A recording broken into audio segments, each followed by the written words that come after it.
नमस्कार मित्रों, कैसे बना उल्लू माँ लक्ष्मी का वाहन। एक बार सभी देवी देवता अपना अपना वाहन चुन रहे थे। जब लक्ष्मी जी की बारी आई तो वे सोचने लगी कि किसे अपना वाहन चुने।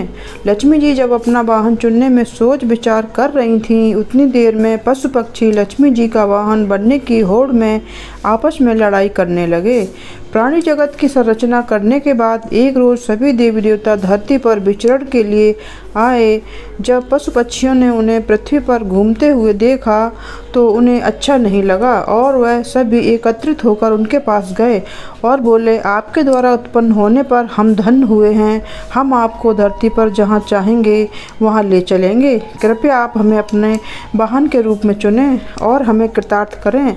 देवी देवताओं ने उनकी बात मानकर उन्हें अपने वाहन के रूप में चुनना आरंभ कर दिया। जब लक्ष्मी जी की बारी आई तब वह असमंजस में पड़ गईं, किस पशु पक्षी को अपना वाहन चुने। इस बीच पशु पक्षियों में भी होड़ लग गई कि वह लक्ष्मी जी के वाहन बने। इधर लक्ष्मी जी सोच विचार कर ही रही थीं, तब तक पशु पक्षियों में लड़ाई होने लगी। गई बहस पर लक्ष्मी जी ने उन्हें चुप कराया और कहा कि प्रत्येक वर्ष कार्तिक अमावस्या के दिन मैं पृथ्वी पर विचरण करने आती हूँ। उस दिन मैं आप में से किसी एक को अपना वाहन बनाऊंगी। कार्तिक अमावस्या के रोज सभी पशु पक्षी आंखें बिछाए लक्ष्मी जी की राह निहारने लगे। रात्रि के समय जैसे ही लक्ष्मी जी धरती पर पधारी, उल्लू ने अंधेरे में अपनी तेज नज़रों से उन्हें देखा और तीव्र गति से उनके समीप पहुंच गया और उनसे प्रार्थना करने लगा कि आप मुझे अपना वाहन स्वीकारें। लक्ष्मी जी ने चारों ओर देखा, उन्हें कोई भी पशु या पक्षी वहां नजर नहीं आया, तो उन्होंने उल्लू को अपना वाहन स्वीकार कर लिया। तभी से उन्हें उल्लू वाहनी कहा जाता है। भारतीय सांस्कृतिक उल्लू को बहुत महत्व दिया जाता है क्योंकि यह पक्षी माँ लक्ष्मी जी का वाहन है। उल्लू को किसी भी धर्म ग्रंथ में मूर्ख नहीं माना गया है, यानी उल्लू उल्लू नहीं है कि नारद मुनि ने मानसरोवरवासी उल्लू से संगीत शिक्षा ग्रहण करने के लिए उपदेश लिया था। इस उल्लू की हूँ हूँ हूँ सांगीतिक स्वरों में निकलती थी। उल्लू को भारतीय संस्कृति में शुभता और धन संपत्ति का प्रतीक माना जाता है। हालांकि अधिकतर लोग इससे डरते हैं। इस डर के कारण ही इसे अशुभ भी माना जाता है। अधिकतर यह माना जाता है कि यह तांत्रिक विद्या के लिए कार्य करता है। उल्लू के बारे में देश विदेश में कई तरह की विचित्र धारणाएं फैली हुई हैं। उल्लू को मूर्ख के स्थान पर अत्यंत चतुर कहा गया।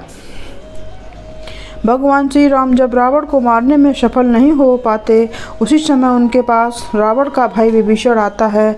तब सुग्रीव राम से कहते हैं कि उन्हें शत्रु की उल्लू चतुराई से बचकर रहना चाहिए। महालक्ष्मी जी मूलतः शुक्र ग्रह की अधिष्ठात्री देवी हैं तथा लक्ष्मी जी की हर सवारी गरुड़, हाथी, सिंह और उल्लू सभी राहु घर को संबोधित करते हैं। काल पुरुष सिद्धांत के अनुसार शुक्र धन और वैभव के देवता हैं और व्यक्ति की कुंडली में शुक्र धन और दाम्पत्य के स्वामी हैं।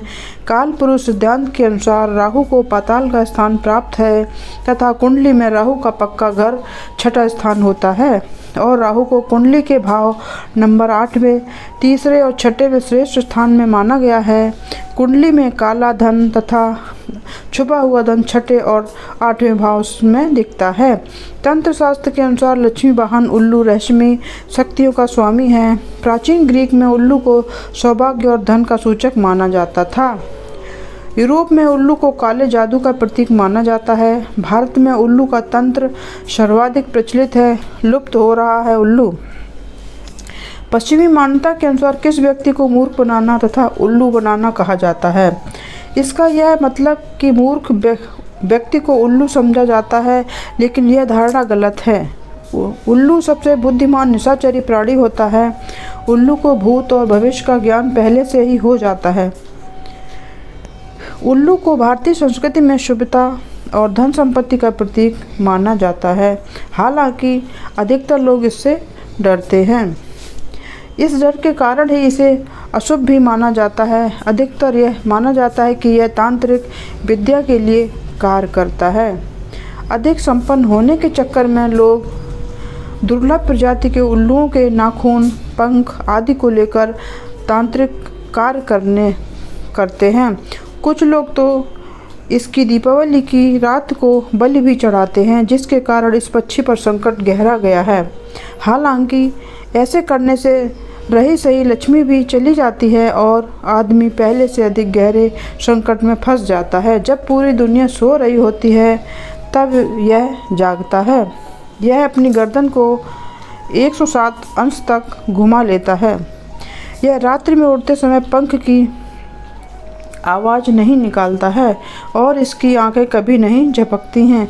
उल्लू का हूँ हूँ हूँ उच्चारण एक मंत्र है। उल्लू की दृष्टि तेज होती है। दूसरा गुण उसकी नीरव उड़ान। तीसरा गुण शीत ऋतु में भी उड़ने की क्षमता। चौथी उसकी योग्यता है उसकी विशिष्ट श्रवण शक्ति। पांचवी योग्यता अति धीमे उड़ने की भी योग्यता। उल्लू के ऐसे ऐसे गुण हैं जो अन्य किसी पक्षियों में नहीं हैं। इसकी योग्यता को देखकर अब वैज्ञानिक इसी तरह के विमान बनाने में लगे हैं। उल्लू एक ऐसा पक्षी है जो किसानों के लिए अच्छा साबित हो सकता है। इसके होने के कारण खेत में चूहे, सांप, बिच्छी आदि नहीं आ सकते। इसके अलावा छोटे मोटे कीड़े के लिए उल्लू एक दमनकारी पक्षी है। भारत में लगभग 60 जातियों या उपजातियों के उल्लू पाए जाते हैं। ऋषियों ने गहरे अवलोकन तथा समझ के बाद ही उल्लू को श्री लक्ष्मी का वाहन बताया था।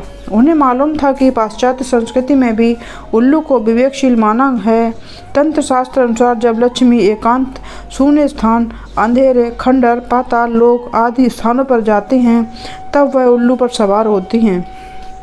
तब उन्हें उल्लू वाहिनी कहा जाता है। उल्लू पर विराजमान लक्ष्मी अप्रत्यक्ष धन अर्थात काला धन कमाने वाले व्यक्तियों के घरों में उल्लू पर सवार होकर जाती हैं।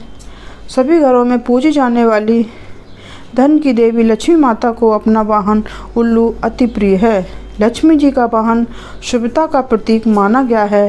हिंदू मान्यता के अनुसार उल्लू का दर्शन करना होना भी शुभ मानते हैं। माता लक्ष्मी के वाहन उल्लू में कई अच्छे गुण विशेषताएं पाई जाती हैं। इस कारण से भी माता लक्ष्मी को अपनी सवारी बहुत ही प्रिय है।